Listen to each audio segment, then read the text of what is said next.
Before we begin, thank you very much to Dr. Poopy P. McButtface Jr., recently remarried, for joining the Patreon campaign again. Again, this is like the third time I've shouted out that name inside of a month, and it's not the only name he's gone under. Seriously, dude, I appreciate the generosity, but you don't have to keep doing this. I do appreciate it. Thank you very much, but you keep subbing at the top level. That does cost money every time you do it. Please calm down. If you just want shout-outs, it's $1. Just $1. That's all you need. This one came with a request, though. We'll get to that request a little bit. It's for a tier list. I just did a tier list, so I don't want to do it too often. That said, here we are back at the top 10 of the years, and we are hitting 1995 today. And it's a little bit early. I tend to space these out about a week and a half apart, but I looked at the timetable and I realized that I'm going to miss the mark by just a few episodes of this. So we got to pick up the pace a little bit. Might make them weekly for a while. Maybe the Tuesday video for a little bit will be, whatever best of the year it is at the time. But we are delving into the final year of Generation 2 today, and this one is a bit of a weird year, as all G2 is. Transformers was dying again. And this is where Hasbro just kind of phoned it in for the most part. A lot of molds were reused within the same year, which means for this list I will be just picking my favorite ones. And also, we're going through a weird spot of, like, there's very simple figures. There's very gimmicky figures. There are figures that actually push what an action figure Transformer can be. And it's all so different, and the gap between them is so wide. We're basically going to be going in sections to talk about them. Also, there's barely enough toys to talk about this year as well, so for some reason we're going to include a couple of G2 Gobots into this list as well, because we don't have enough to fill the list otherwise. So let us begin 1995 with number 10. With one of said Gobots, and you're going to find this weird when I choose it because you should know me by now, but I'm picking Firecracker as one of my favorite of the G2 Gobots. Yes, it's translucent plastic, but it is translucent plastic used in such a way because the parts are so thick back then. I'm not really concerned about their long-term fragility. I haven't heard of one of these breaking because of clear plastic. So I'm just going to go with, wow, the translucent red actually looks pretty cool. They liked either, like, completely, there's three types of Gobots here. There's, like, completely translucent, super solid, only one color, or wildly bombastic color scheme. I think the red translucent works better than some of the other translucent ones they did. It's just neat to see the internals without it just having, like, a weird clear color. It's very jewel, it's very ruby-like. It looks neat. It looks neat. Of course, it's a Gobot, or at least a spy changer, as we now call them, for the most part. So it doesn't get too involved, and there really isn't too much to it. But if we have to include a few of the Gobots, then this one's going to get at least a little bit of recognition, just because I think it looks cool. To fill out this list, we need exactly one more, however, so we have to pick a favorite amongst all of the G2 Gobots, and I will know that this is a little bit of a plain option compared to some of the more wild choices, but I actually do like the Bumblebee out of this list. So, yeah, it's just a really nice color scheme. The neon yellow, the gold, and the black all work together pretty well. A lot of these G2 Gobots have, like, weird mixes because they are gang molded to each other. So it forces some characters to share colors in certain weird ways. Bumblebee is completely painted over in vehicle mode in order to avoid most of that. And the gold and black does still make him come across much more Bumblebee than a lot of the toys released at this time. A lot of them are just generic characters with trademarks slapped onto them, so Hasbro didn't lose any trademarks in the meantime. So it comes close to being his original identity. Oddly enough, it's the first time Bumblebee would resort to being a sports car, strangely foretelling his future. I just think it looks really good. I always like the sculpt on this GoBot the best, just because like the rear engine I think works. I like the overall look of the car. So yeah, if I have to pick a favorite, because according to this list I do, it's going to be the Bumblebee. We now reach the Automorpher part of this countdown. There were 2 self-transforming Transformers. Now, this is something Generation 1 did in spurts, but generally didn't really embrace until like later toy lines. But here is a far more complex version, and we'll start explaining it when we talk about Dirtbag. So the idea here is that there is a switch in the back of the vehicle mode, or I guess the back of the robot mode as well, so that when it's switched one way, it just works like a normal car. You roll it around on the ground, you can roll the robot as well. But if you flip that switch, it connects some gears that causes this guy to auto-transform. And by that I mean he will stand up on his rear, and raise up from the rear section, and fold out. I mean, and it's actually like, for a 90s toy, it's actually a pretty involved and clever bit of transformation. What you get is something that was moderately articulated in the arms, but a brick below the waist. And you just kind of got by on, hey, oh, that's a cool gimmick. That's actually a cool trick. I also like that these are also kept to the Constructicon color scheme. So it's kind of like introducing 2 Constructicons without actually bringing the Constructicons back. It's a little bit of new technology with a familiar coat of paint, basically. You'll note that I'm not terribly impressed with Dirtbag, just because I'm explaining how the gimmicks worked more than I'm actually talking about the toy. He has missiles. He has firing missiles. That is about the extent of my excitement over him. He is not a bad figure. He's just a very gimmicky, interesting toy. But I'm not a huge fan of the overall look. Like I said, when we have these extremely thin years on these countdowns, we're going to talk about toys I generally am not a big fan of, but I will at least give it credit for the technology of it.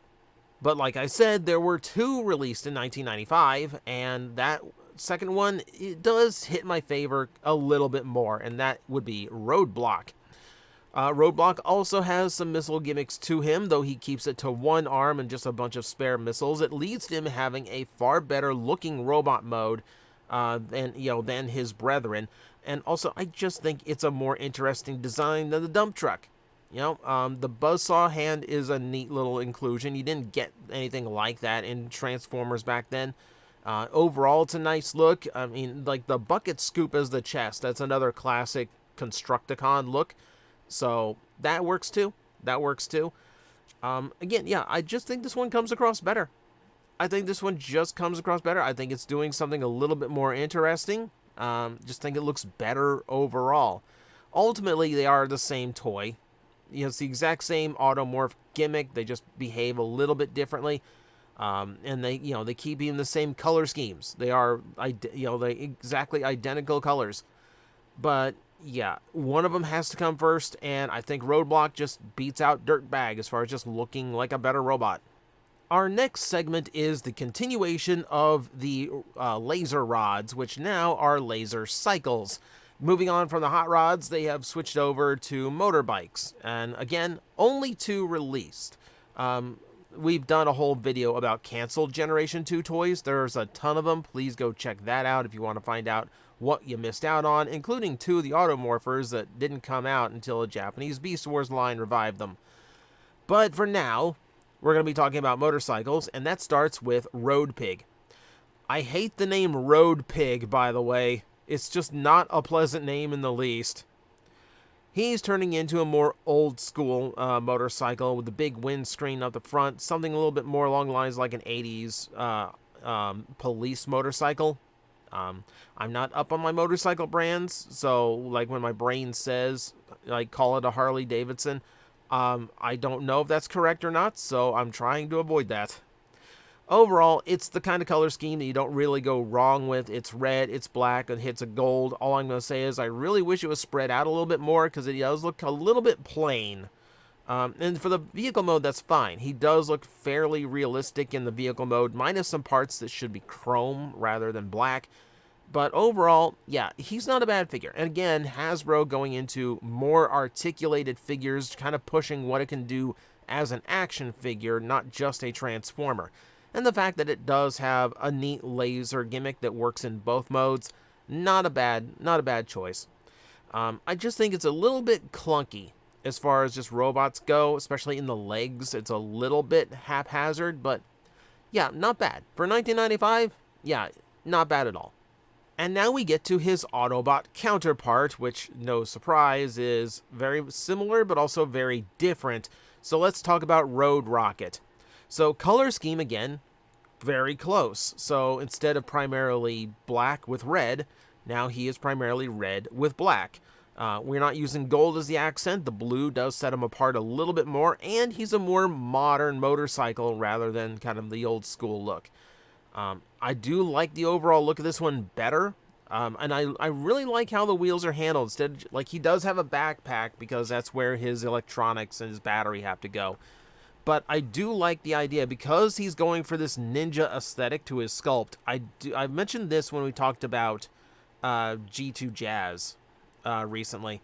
I like this idea that those, that the rims on his motorcycle, on his wheels, are actually like either something of a wind attack that can be generated, which is very appropriate for a ninja, or perhaps like the beginning of like big shuriken weapons. Either or, I think it's a cool design element. I don't think the articulation in the arms works as well here as it does on Road Pig, but I think the overall look is better. I think the colors are broken up a lot better, and it definitely hits a. It accomplishes its goal of coming across like a ninja transformer, like a ninja Autobot. So for that, I give it credit. I think it's doing its job a little bit better than Road Pig did. Yeah, so that would be my preference on the bikes. We are now coming to one of the more beloved sectors of the G2 toy line, and that would be the Cyberjets. These were heralded as something of the future of Transformers in that they feature not only firing missile gimmicks, but also a high level of articulation for their time. They released 3 molds in 2 color schemes, so it's all about which comes first and which color scheme did I like the best. So we're going to start with Space Case. For the record, I don't like either of the color schemes on this mold. I think both of them are way over the top and don't really let the vehicle do its job. But you know what? I will at least go with this one. I like the more traditional colorings on him versus his repaint. And yeah, it is just a nice figure. I like the reverse wing jet. That's always been a cool element for me.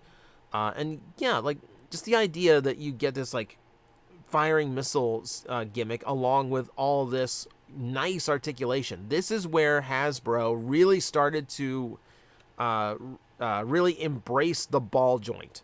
Like, this is the engineering that would carry into the Generation 2 line, and the Cyberjets really were the ones to first take it for a spin as like as a constant, as a main feature of the toy, rather than just an engineering necessity here and there. It's a really nice, it's a nice figure. It's small, it's efficient, it's nice for its size. But we do have others to talk about. Here's one where I could have gone either or as far as the color scheme. I tend to like both of them, but I feel like I would get in trouble if I didn't pick Hooligan for this spot, so we'll talk about this one. I do really like how hot the color scheme is. Yellow, red, orange. I mean, it's a very heated color scheme.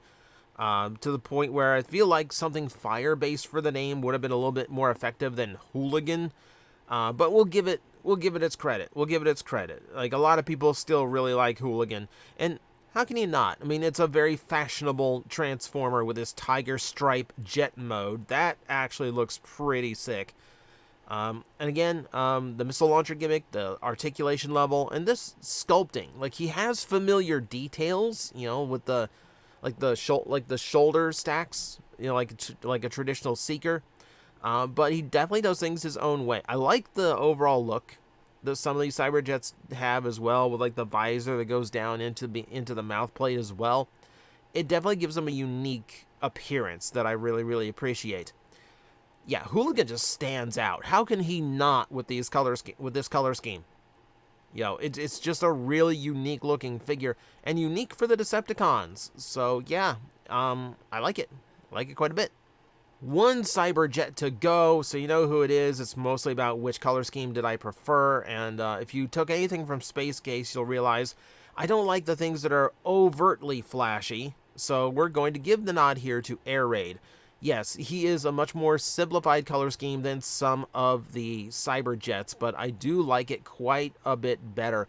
It's a stealth bomber jet. Like, aside, again, if you've seen these lists, I have a soft spot for these. You know, and I still feel like Transformers hasn't really embraced this as a vehicle mode. This is not anyone's identity in this franchise, and it really should be at this point. The overall look does match the vehicle mode really, really well. You know, just being this like dark black bomber jet, which with you know the yellow cockpit and the few emblems here and there to break up the black, and the blue is a really good shade to work alongside it. The white missiles I could have done without. I think that could have been a little bit more of a color, but again, we are talking about just a really nice looking figure. I like the wings up as well, instead of being hanging down below his, kind of behind his hips. That helps me out a lot. Yeah, it was just going to be a matter of, like, the Cyberjets, because of just the engineering they brought to the table, they were always going to be high up on this list. It's just a matter of what my personal preferences was.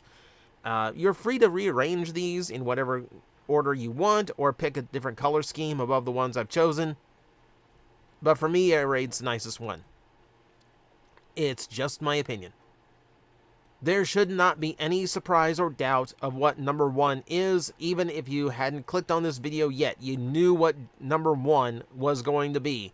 We need to talk Laser Optimus Prime. This is a fantastic toy that in many ways still holds up. As long as yours still has, like, strong joints, that is. Because, you know, it's an old toy at this point. Things do wear out. But this is such a cool, different take on Optimus Prime. It allowed him to get some new color schemes going. It allowed them to do more things with the deco rather than just stick to, like, what the vehicle mode required. So he's got the traditional chest window spots, but we've done new stickers and new coloring for it because we're not beholden to make it red with translucent blue windows. The vehicle mode, the long nose truck. It's kind of modernizing Optimus Prime a little bit. The fade for the vehicle kind of leans itself closer to what Optimus in the movies would eventually be.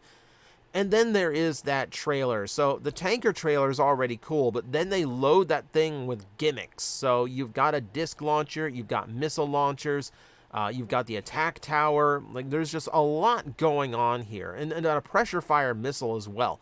Like, literally, it felt like a lot of the gimmicks that they figured out in Generation 2 all got rolled into Optimus Prime. That includes a light-up hand to illuminate the sword. Even that. So, yeah, there's a lot to love about this, on top of the fact it just looks like a really cool Optimus, and it's very articulated for 1995. Yeah, I don't think there was any doubt this was going to be the top of the list. No surprise, no prizes if you guessed it, because there was no surprise to this whatsoever. Yeah, easily the best toy of 1995, and perhaps the best toy of Generation 2, period. So, there we go. That is the list. That is 1995 in a nutshell, down the drain. That is the end of the weeds. We are completely clear from here on out. In 1996, the Transformer line had plenty of toys released, and we have plenty to talk about and deliberate as far as coming up with the best of 1996.